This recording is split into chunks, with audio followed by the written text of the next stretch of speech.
patriotism, guts and enthusiasm of Scottish people makes them into very good soldiers. They are different from other soldiers, perhaps not better, perhaps not worse, but they're very good soldiers, tough, tenacious little men. The Scottish soul has certain qualities: courage, compassion, sense of humour, the ability to turn defeat into victory when all seems to be lost. To people the world over, the kilted Scottish soldier says Scotland. Aggressive, stern, frugal, obedient, brave. The adjectives swarm in like locusts. And yet it is the duty of the Scottish soldier to kill or be killed.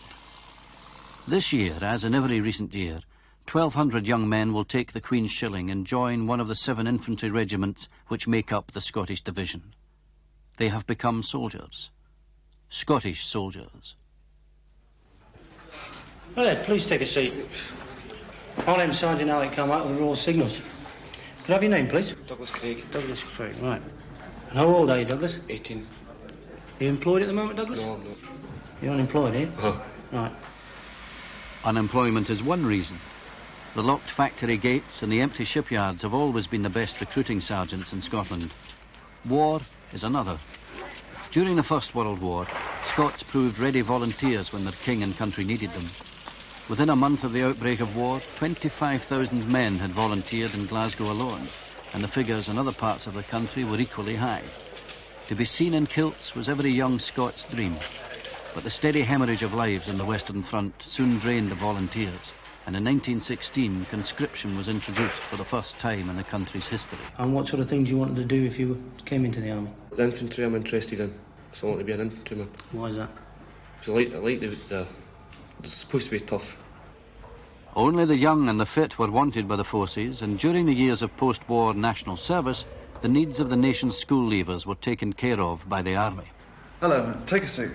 Right, nice to meet you, Alan. My name's Simon Townley, and how old are you, Alan? 22. 22. Are you employed at the moment? Aye. And what do you do? Chemical worker. Chemical worker. That sounds interesting. Have you any idea what you want to do in the army?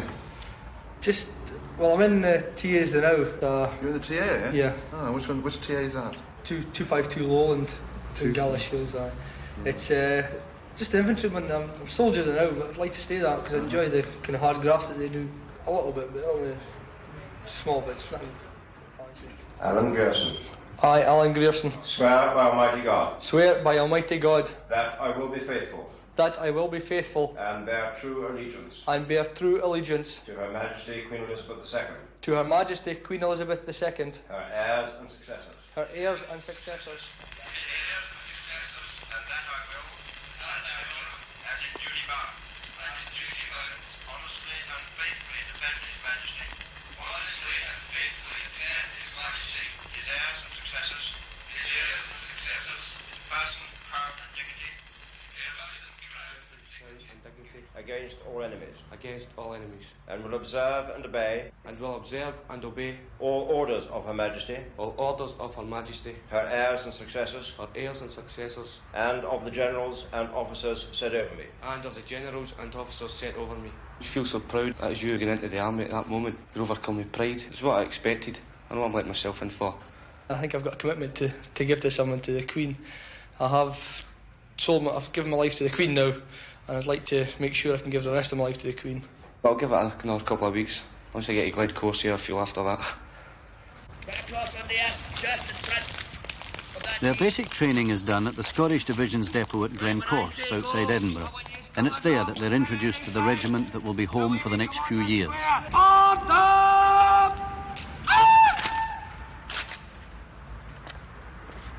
My first impression with the camp was my mother let us out the car, and when I first saw it I thought, oh, this place is bleak, there's nothing to do here, and I'll get out at night, it's me stuck in, working, getting beasted and things like that. You recruit?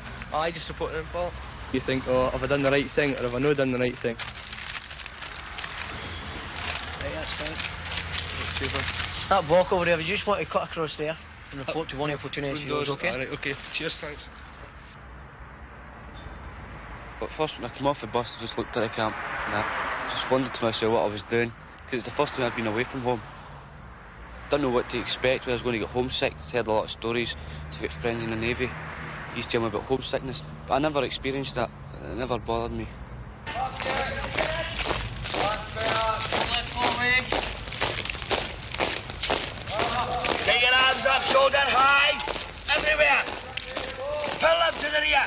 A lot of them are frightened in that they don't know what lies ahead of them. For a lot of them, this is the first time they've been away from Mummy's apron strings.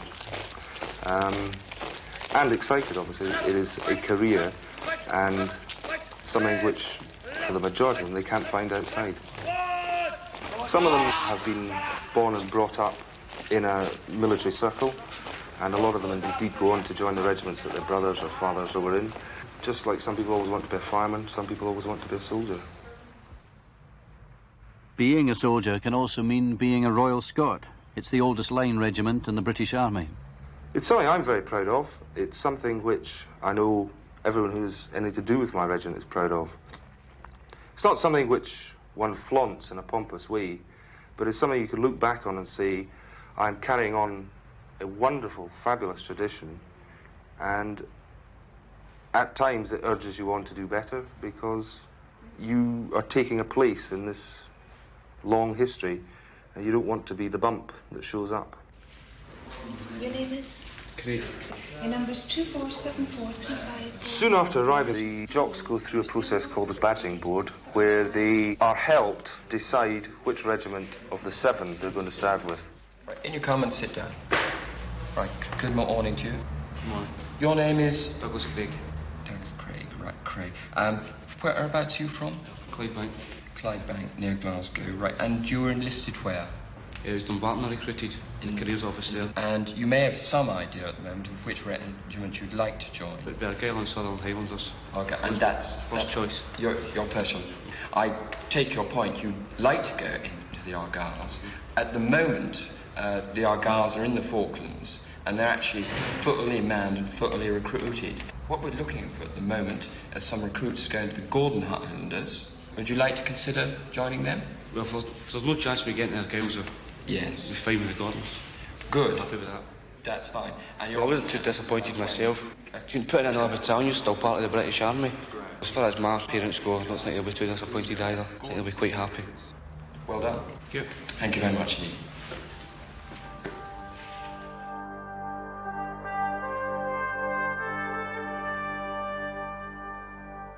Soldiering in Scotland is something of a national industry. From the Middle Ages until the 18th century, Scots were mercenaries in the service of foreign kings, and the officer rolls of the armies of Austria, France and Sweden are thick with Scottish names. And when the occasion demanded it, they fought one another with equal ferocity. Lowlanders served in the government forces which fought Bonnie Prince Charlie's rebellious Jacobites, learning the painful lesson that only the most disciplined troops could withstand the shock of a Highland charge.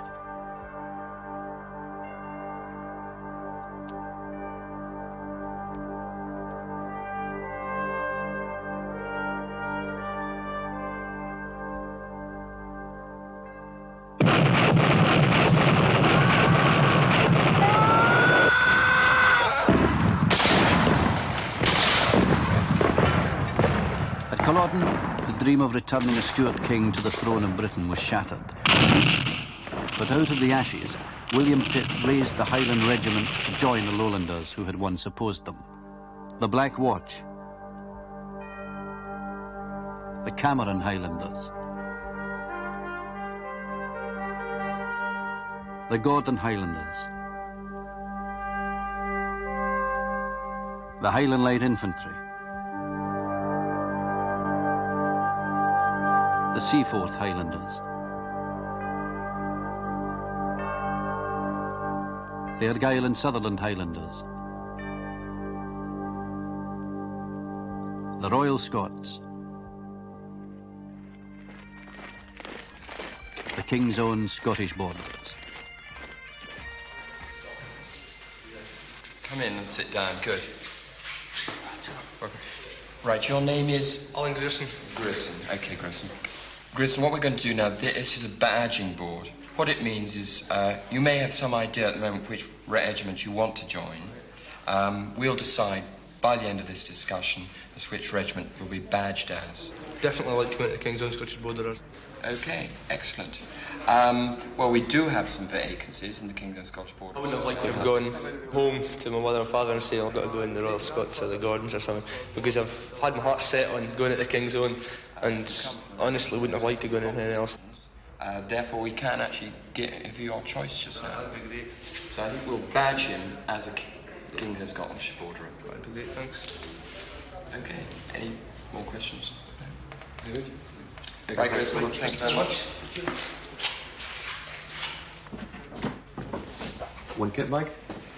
I think the most surprising thing about kit was when you go into the QM's office to pick up your kit, there's a board sits behind them and it actually prices all the kit. And the standing price for kit nowadays for one soldier is £450 odds. It's roughly with that figure. It's an awful lot of money to spend on a soldier. 1 cup canteen. 1 pair of gloves combat. 2 jerseys. 1 knife, fork and spoon. To taught how to wear the uniform is a very basic lesson here. It's really an intangible thing, and it's all to do with what's gone before the family, the family regiment. When they reach the regiment, they will be sucked into a very large family. They'll be expected to come up to the standards of the regiment, and that's what makes it all happen. 1 hold all.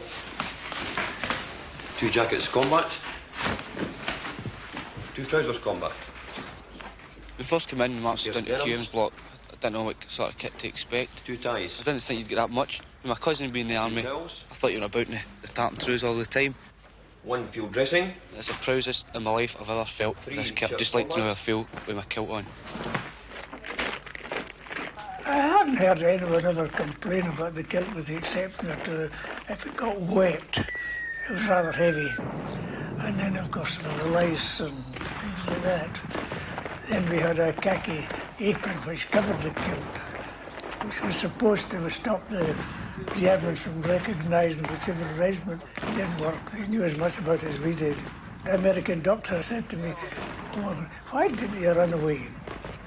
And I told him, because I was wearing a kilt. Squad! What? Stand there! Get your arms. Today's recruit is not just playing at soldiers. At Glencorse, he's being trained to become a specialised infantryman, but his days are still filled with the kind of activity every old soldier recognises. Drill. The principle of drill is to instill good teamwork, coordination, pride, and the ability to react instinctively to a given command. Close your fist. Bang down. Close down. Squad! Think about it, son. What's wrong with you, big fella? It took you about half an hour to do that. I don't know what you're doing with your hands, son. I'm glad I was a soldier. Made a man of me for a start, instead of a playboy. But it straightened me up. I learned sense in the army. I went to the army, I got my third-class certificate of education. I got my second-class certificate of education. I got my first-class certificate of education with a distinguished in mathematics. That was how I got promotion so rapidly.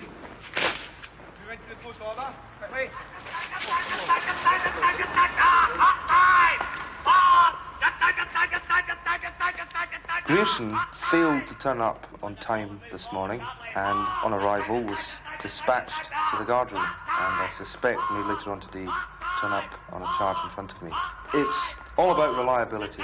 He knew exactly when and where he should turn up and how he should turn up, and he failed to do so. It's not a terrible crime, but it's the sort of thing which, unless people learn, then the whole system that we operate on will begin to crumble.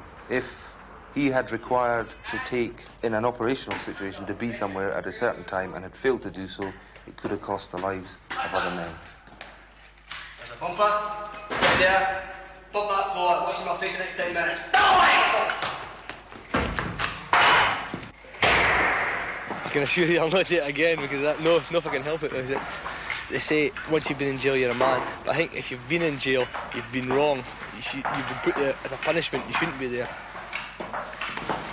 And out of discipline is born a privilege which the recruit is never allowed to forget. Traditions of the regiment are everything, really. The regimental spirit is the inspiration on which we all depend. And that's it in a nutshell. And here you can see Princess Margaret who's our Colonel-in-Chief, and that's why we're... Regimental history is the backbone and the strength of the British Army. There are people who want to live and die solely for their regiment and are proud of it, and will tell you so. Not all acts of courage and valour were performed on the battlefield. This is a slide of the painting of the SS Birkenhead. In 1852, Colonel Seaton was taking some recruits round to join the Kaffir War. While rounding the Cape of Good Hope, SS Birkenhead struck some rocks and started to sink. On board the Birkenhead were 26 women and children. Colonel Seaton ordered the recruits to fall in and stand to attention. The women and children evacuated the ship, and while the men were trying to make to the lifeboats, the ship started to break up and sank with all hands. One of the greatest acts of courage not on the battlefield seen in the Victorian age. And when I was in Civvy Street before I joined the army, I was nothing. I had nothing to look back on, but now I can say I'm in a regiment that's got a history of being good. They've had some great battle honours, my regiment. I'm proud to be part of it, and I hope if any troubles or conflicts ever happen again, I could put myself there, and my grandchild could say my father was there. Which is carried by the quartermaster on parade. The next slide. From the very outset of his training, the recruit learns the important lesson that battle honours are not just dusty dates, but an important echo of tradition and esprit de corps. Even the mottos perpetuate the military reputations of those who have gone before him. Nisi Dominus Frustra, Cujachan Rii, Baidand, Ne Obliviscaris, and most triumphant of all, Scotland's pride in being considered second to none. Nemo me impuni lacessit, Hodor medal with me. Here at the castle we're speaking now, as you enter the castle over the drawbridge, the Scottish motto, which is the motto of my regiment, Nemo me impuni lacessit, is above the drawbridge. And I'm told that an American visitor, of which there are many, asked the Royal Scot, who was on guard one day, what that meant. And he said, no 4-ton vehicles are allowed over the drawbridge. From this summer, those same visitors will be able to take in the Scottish United Services Museum in its new headquarters, the 19th century Gothic hospital block which looms over Princes Street. Here, the story of the Scottish soldier is being told afresh, and hard facts are taking the place of wishful thinking. Yet here's a conundrum. The museum deals with history as it really happened, but that history is made up of bloodshed, death and war. Why then does it continue to attract the curious and the inquisitive? War, warfare, battles, the army, it appeals to, dare I say it, a sort of romantic streak, I think, in a lot of people. I think they're probably quite wrong, because I'm absolutely certain there's nothing at all romantic about the reality of conflict, and probably very little romantic about actually being a soldier. And is there anything romantic about including Captain Dalgleish, the familiar figure of the recruiting officer? We're including Dalgleish because it's quite a good example of an officer who had to recruit his regiment several times, because it's one of the earliest uniforms we've got and is therefore important in its own right. He's complete, and we know quite a lot about the man. It makes it a human story as well as a military story. He was with the 21st Regiment, later the Royal Scots Fusiliers, went to North America for the Revolution in 1777 and was captured at Saratoga. Was under house arrest for 3 years before he was exchanged for an American prison. He didn't really have a regiment that existed, so he went back to Scotland, re-recruited the regiment, spent 6 years keeping the Irish under submission before going off to fill the garrisons in the West Indies. There, in the space of about 4 years, they lost 80 or 90% of their strength, so they had to come back to Scotland again to recreate the regiment. The new museum is not just a parade of upmarket tailor's dummies, though. Some of the objects being prepared for display are things of beauty, which, although they might represent man's prowess in war, would be more at home in a fine art gallery than in a military museum. The sword is the only sword carried by a Scottish infantry officer at the charge of the Light Brigade, which was entirely cavalry action. His uncle was the Earl of Lucan. Lucan was given command of the cavalry division in Crimea. And I suppose when Walter Charters, who owned the sword, heard of this, he'd been in Gibraltar. One can almost envisage him in modern terms picking up the telephone, ringing his uncle and saying, "Uncle, I hear there's a war on, can you find me a job?" And Uncle Lucan says, "Yes, of course, Walter, come out to the Crimea as my ADC." And so off he trots. I'm afraid after about 5 minutes into the action, he gets his head blown off and the sword damaged as well.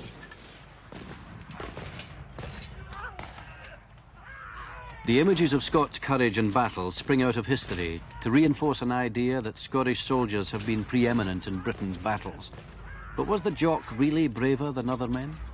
I don't think that was necessarily the case. There are certainly recorded instances where Scottish soldiers were conspicuously gallant. There are many recorded instances where English, Irish and Welsh soldiers were conspicuously gallant.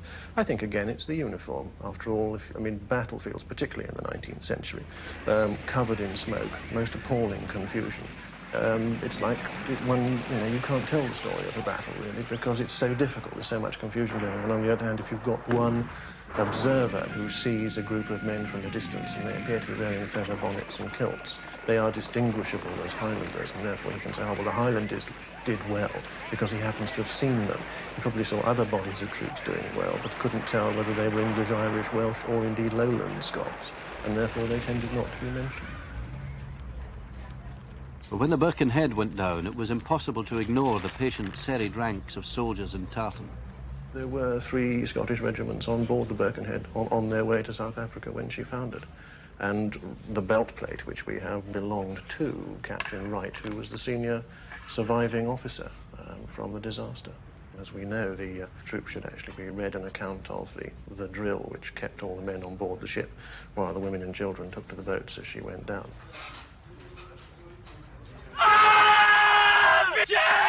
One thrust at the standing enemy, at the walk, advance!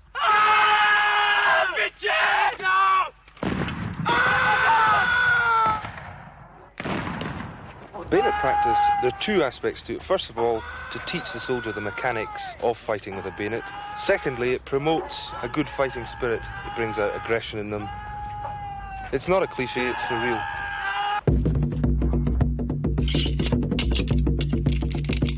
The bayonet?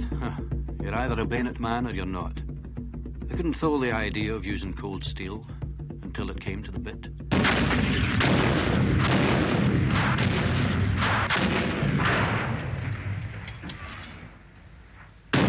We've been told all about the Highlanders, how they'd rush at us in a queer headlong charge, dealing out death with their dirks and claymores.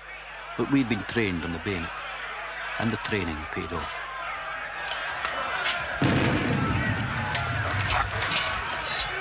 Suddenly, they were in amongst us. I pushed one of them aside and stabbed him through the chest. It did for him all right, but no training on earth could have prepared me for the shock of killing a man at close quarters. He dropped his sword and fell, and screamed as the bayonet ripped home. That Highland soldier has haunted my dreams ever since. Aye, you're either a bayonet man, or you're not.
The army is such a demanding job. It requires over 100% commitment that initially it envelops them and they live for the army in that there is nothing else. There must be many an old soldier who can still adjust the sights of a Lee Enfield for the simple reason that the weapons drills were deeply impressed upon them during basic training. This year sees the introduction of the new SA-80, the Army standard individual weapon. Going on with the training on the weapon. However, try to remember most of the parts. As we already spoke about, the weapon can be fitted with a bayonet. Right, if you look at this end of the weapon, this piece here is the muzzle of the weapon. Before I came here, I'd never handled a weapon before, apart from the ones that it shows you, pop it to wee pigeons or whatever, wee ducks. That is as close as I got to one. Here, this opens up. This is known as the top cover. Everybody just open them up.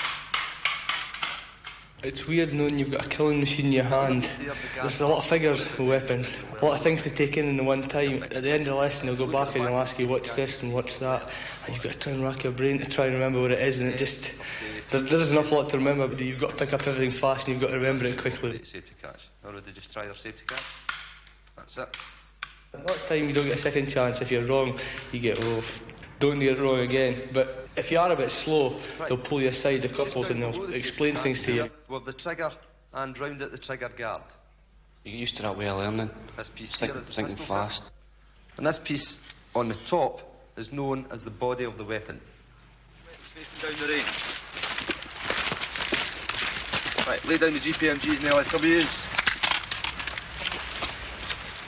The role of the infantry is such that a man's personal weapon is what he kills with and what he defends himself with.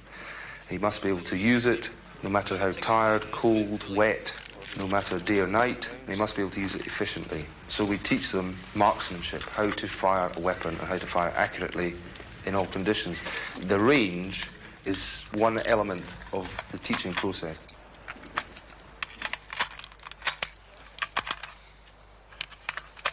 Right, stand up. Prone position down. Chest and adjust. Wrong, ready?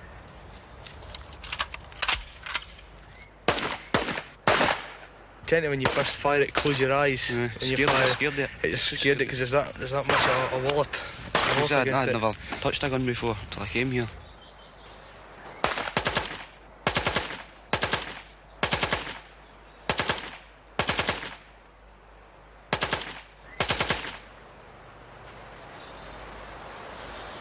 Rounds, your target in front, go on. It's an amazing experience to know when you realise what kind of damage you can do, when you see what damage a round does when it hits a target, what it could actually do to someone.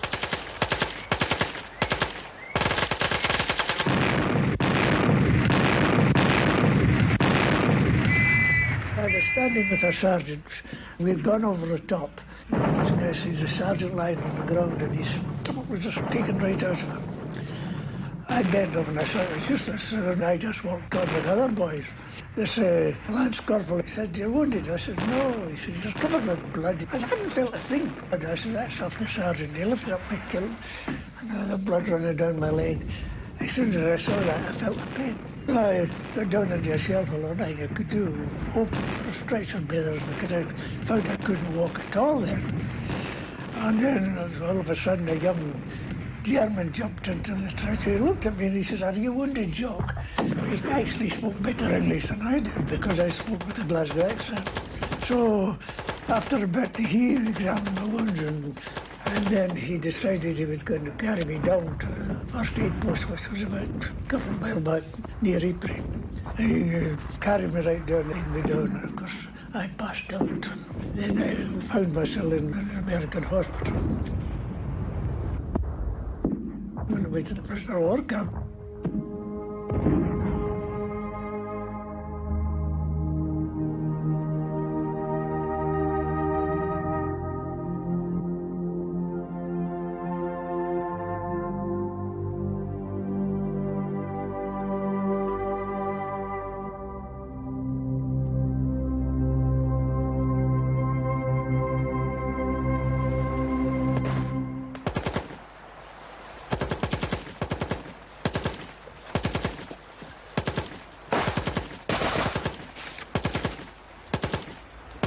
There's a lot of things in the British Army that's a lot of bull and shine and parade ground stuff. Myself, I prefer action. I feel like I'm doing something worthwhile. I've pitted my wits against the wits of someone else, and I hope to win. When the gun finds its target, it bleeps out a message for all the world to hear.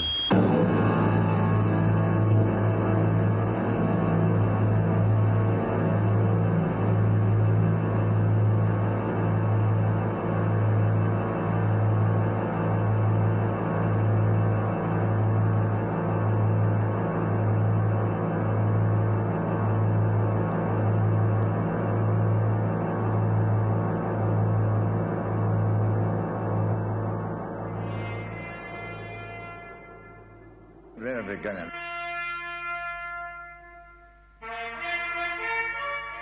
Scotland is poorer in men but richer in heroes. On rough-hewn cairns and simple Celtic crosses, the words on Scotland's many war memorials speak of endeavour, courage, endurance. In 1930, the Scottish United Services Museum was established to commemorate the dead of the First World War and to gather together in one place the tools of the soldier's trade. The museum commemorates the deeds of the Thin Red Line in the Crimea and many other doughty deeds besides. There is no retreat from here, Sir Colin Campbell told the Argylls at Balaclava. You must die where you stand. Here is a living reminder that soldiers are a mysterious fraternity, a society set apart from the reality of ordinary civilian life.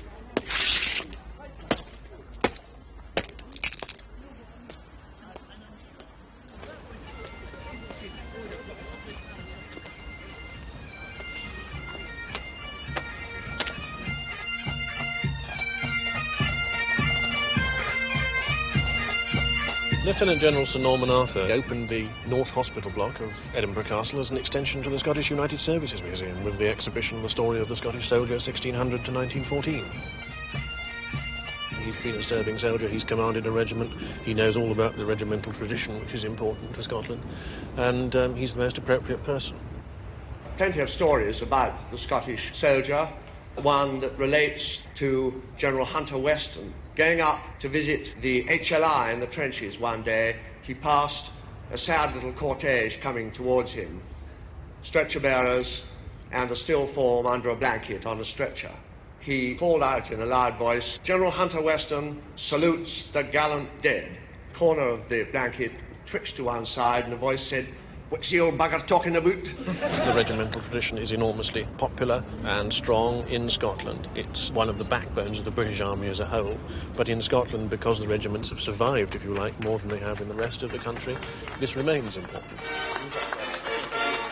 Those of us who serve in the Scottish Division belong to our parent regiment, say the Argylls. We want to serve there most of the time, perhaps all the time in many cases. But there's nothing very unusual about finding yourself posted to one of the other battalions. As I've said, the Black Watch who came with me to Korea. Nothing unusual. I myself was trained by the HLI. First of all served with the 1st Black Watch in Berlin, and then served with the 1st Argylls in the Far East. And I was happy in them all.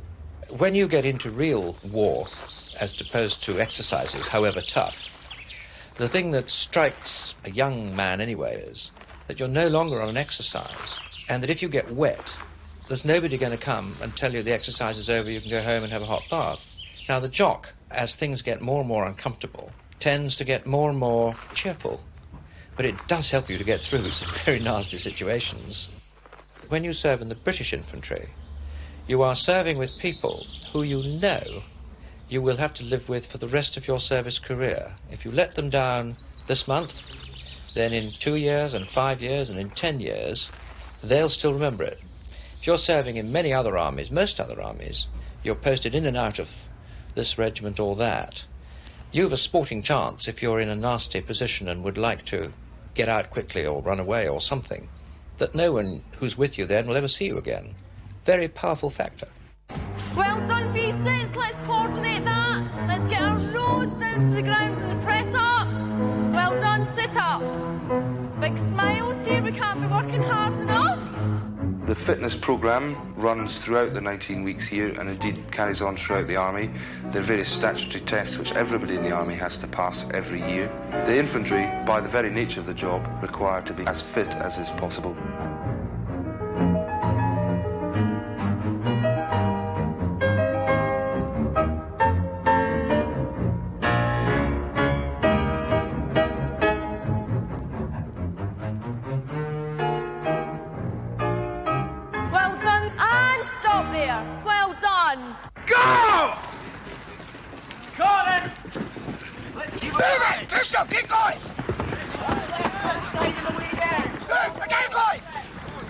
First time we did the assault course, they actually walked us around it. We didn't do anything. It looks a lot of fun, but it's hard. Go! Come on, now!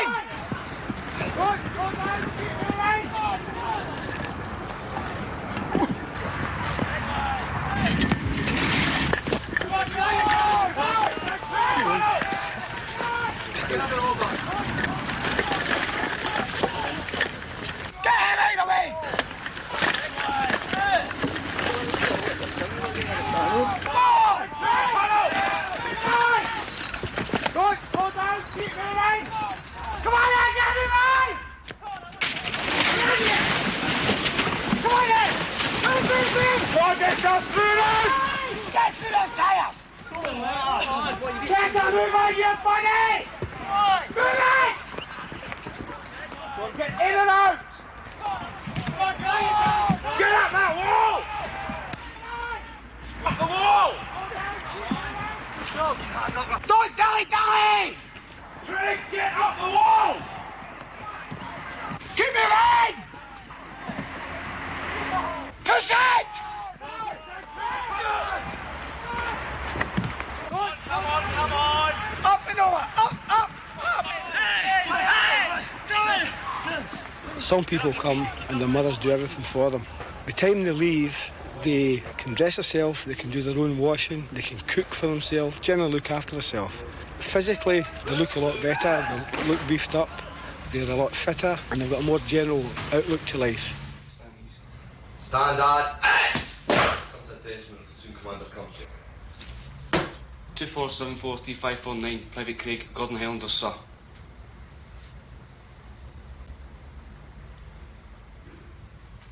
It's all about looking after yourself. And again, it's an element of teamwork in that they're all in a room. If the room doesn't come up to the required standard, then somebody's let the rest of the room down. But it's really about equipment management, looking after their own personal equipment. It's a little bit contrived, perhaps, but if he can take the lessons he learns on inspections into how he looks after his weapon, how he looks after the equipment he's entrusted with, and which other people rely on in battle, then he obviously is a far better soldier than somebody who's slipshod. Dust. All right. The other thing about it, of course, is personal hygiene. In community living without personal hygiene is a disaster. Come on, march! Left, right, there! Toward the end of the training, they're doing a number of test runs. The one which they will go on to do every year from now on is a thing called the Infantry Combat Fitness Test. They're required to pass it before they leave the depot, and some of them take a number of attempts. It's very much like a marathon runner hitting the wall. Once he learns how to cope with the pain involved with it, he doesn't find it as difficult. Halt. Afternoon. Afternoon, sir. Stand at ease. Okay, stand at ease. Now, who have we got here? Which platoon are you on? Accurate platoon, sir. Theoretically, there's no limit to how far they can go. Commissions are much easier now. Having said that, they're not all going to go on to commissions. The majority will certainly have 3 years, of whom a fair percentage will end up as NCOs. Some will stay on as corporals, sergeants, and get up to sergeant major and regimental sergeant major. I mean, amongst this group, there will be a potential RSM in, say, about 18 years' time, which is a middle management. And some will go on to be quartermasters and be commissioned. So which are you looking forward to? Going home for 2 weeks or going to your battalion? Getting a sleep, sir. Getting a sleep? All this business are getting up in the morning, is it?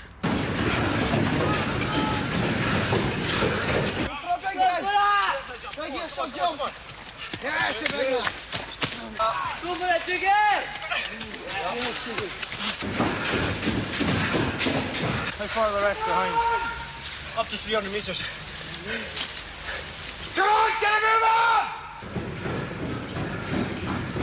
Come on! Go for it.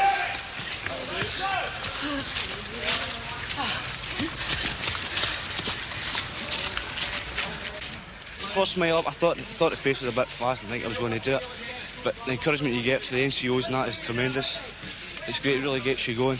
And then when you get, well, your muckers giving you a push and that, telling you to move, or else you're far out, you've had it. So you've just got to do it. And then I was told I had to carry him. I felt like just turning away and going away. But I managed to got my spur up and I done it.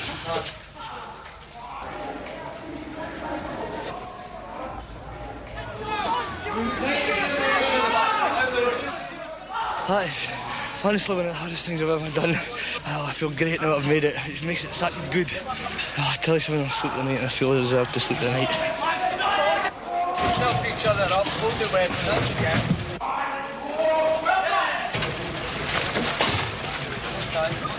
Get your kit on!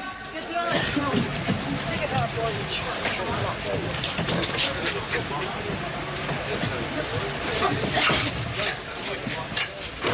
I think, certainly in my time here at the depot, that's the first platoon that have completed it altogether without any failures. Really quite remarkable. The rigours endured by the recruits during basic training have another attribute. Much of what they are put through at Glencorse is not particularly pleasant. It's not meant to be. Gas, gas, gas! Gas, gas, gas!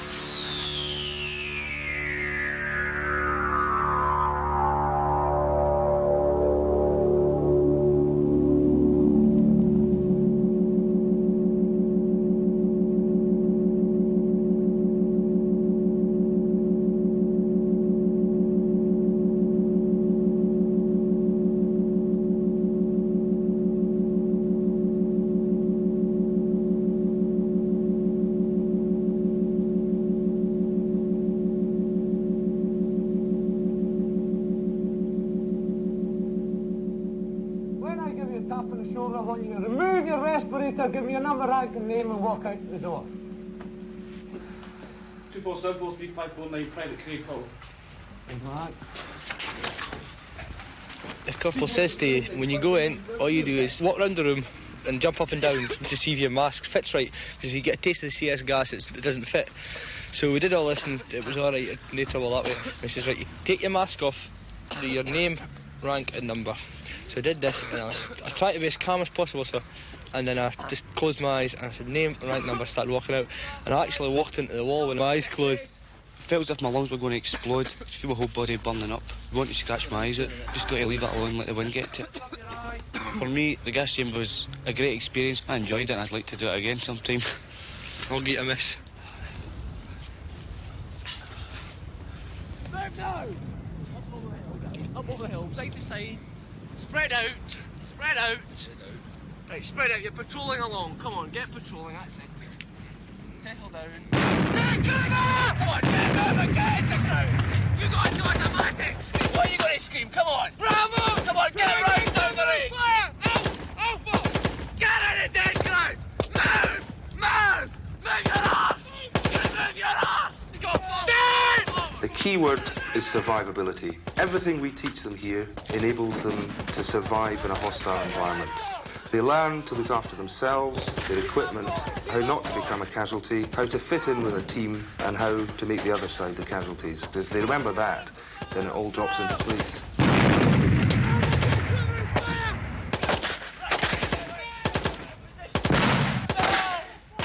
If they don't stick to the basic lessons, they're liable to be killed. Once they understand that, then they're much more able to be aggressive when faced by a terrorist or a soldier. We don't go out of our way to train them as killers. Get up, right, get up!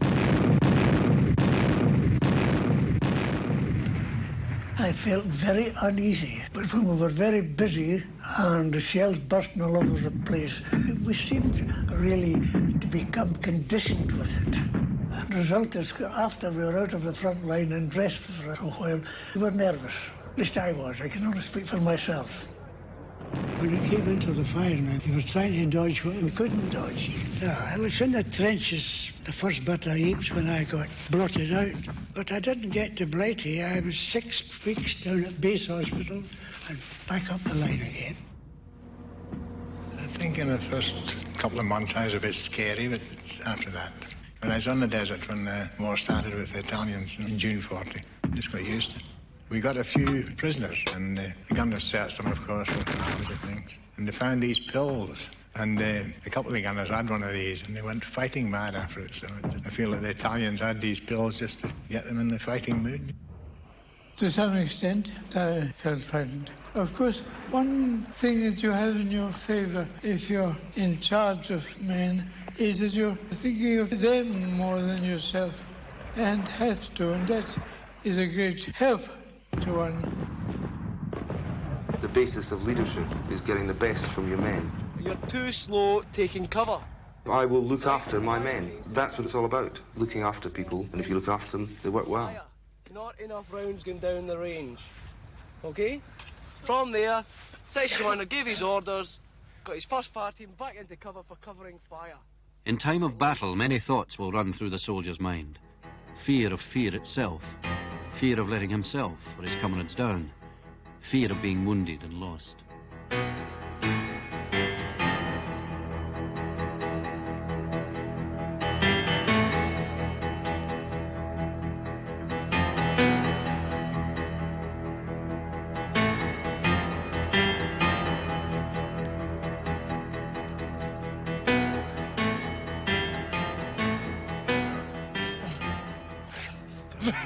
You're all right, you're all right, all right.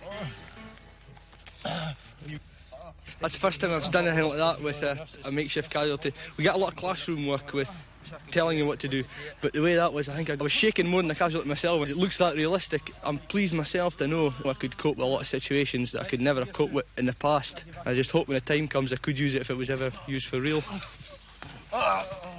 For the Scottish soldier, there is an added ingredient in time of battle: the sound of the pipes and the pipers who play the tunes of glory.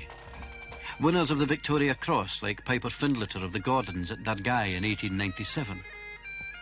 Or Piper Laidlaw of the King's Own Scottish Borderers, who gave many a young lad the courage to go over the top at Lewes in 1915. Although it is unlikely that the pipes will ever play men into action again, they're still a vital part of the training of the Scottish soldier. How then does the piper learn his trade? My father taught me, initially, and then I was eventually called up for national service in 1956, and I've been piping ever since.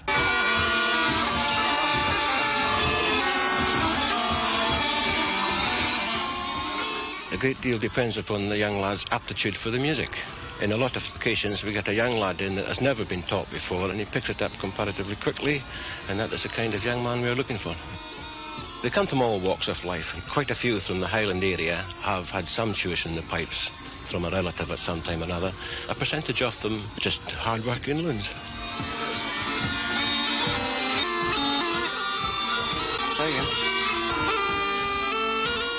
The Scottish soldier, and the piper in particular, has a privileged position in the regiment, and he's thought very highly of by all ranks in the regiment, from the officers right down to the fellow jock. He's unique. He's part of the regimental tradition, and it's a tradition we would really like to see continued. There's nothing puts more pride into a Scottish soldier's step than to march behind the pipes and drums. It lifts his spirits tremendously. They are infantry soldiers. They are fully trained infantry soldiers, and in fact they're a fighting platoon. But they are double-hatted. They are also pipers and drummers. But first and foremost, they are infantry soldiers. They enjoy doing what they do.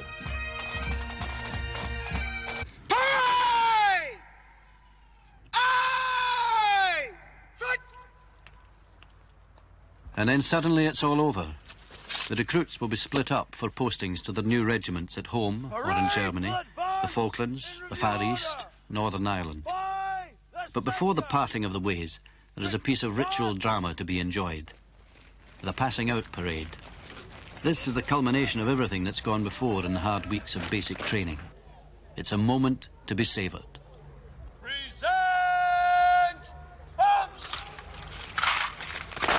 They're not actually fully trained soldiers. We've had them for 19 weeks. I'd say that they're ready to take their place in a section, but they're not fully trained soldiers for probably at least another 6 months to a year.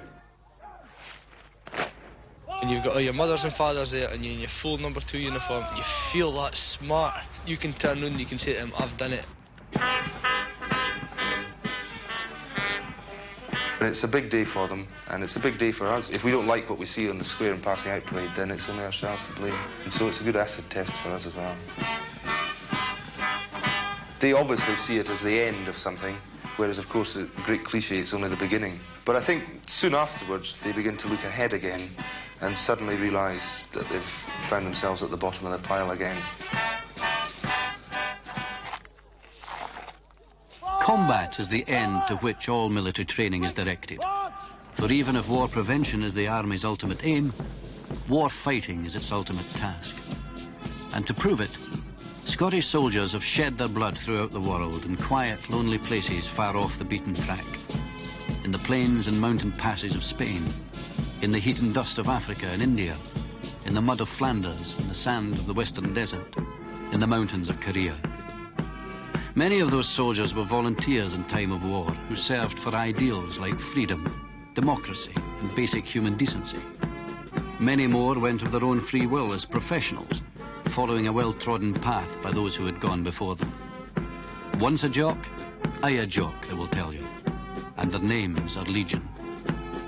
This year, as in every other year, there's no shortage of recruits to that tradition.